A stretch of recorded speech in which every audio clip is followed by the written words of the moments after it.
Together with forthcoming council actions and council leadership, we'll lay out Denver's plans for how we will keep every resident safe, regardless of their status. Our goal is not to provoke, but to protect.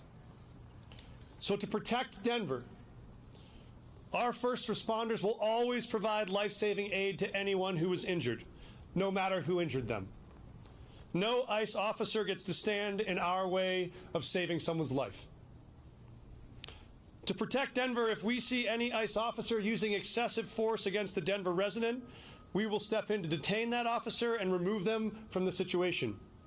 We hold our own officers to that standard, and we will hold any ICE agent to the same.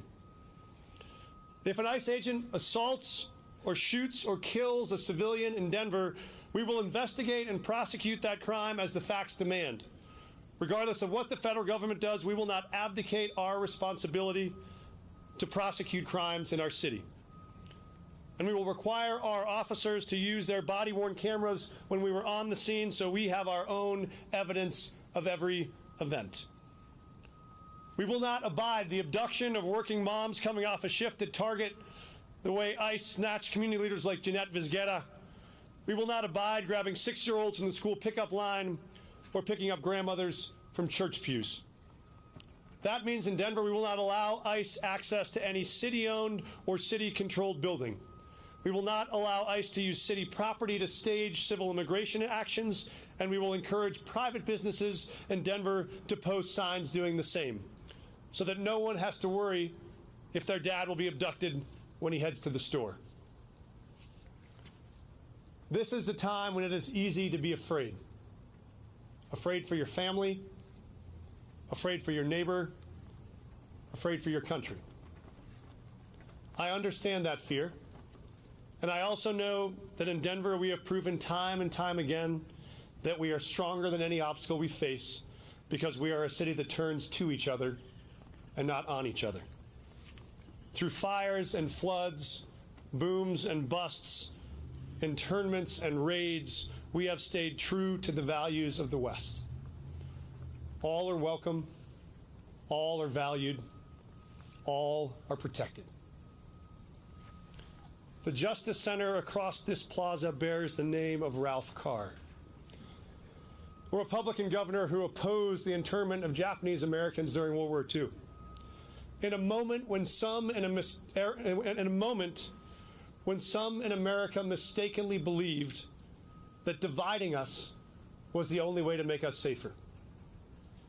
After that governor was gone and that chapter in American history was gone, this city emerged stronger, prouder, and more diverse. A generation of American immigrants who knew they were seen here made Denver home. They started businesses and raised kids that brought joy and vibrance and growth to this city. Which is why it is fitting that today, the granddaughter of one of those courageous families who was placed in an internment camp stands behind me on this podium. The granddaughter of immigrants, the first Japanese American woman to serve as our city attorney, and the author of this executive order.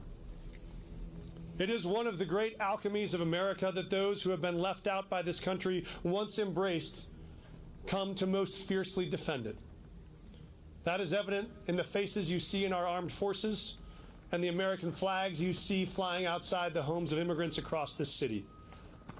When you have fought so hard to have this flag draped over your shoulders, you fight fiercely to never let it go. That is our America. That is our Denver. Free, diverse, and proud. Where everyone belongs and we leave no one behind. That is why today, with this executive order, we restate our unshakable commitment to the oldest of American promises: liberty and justice for all.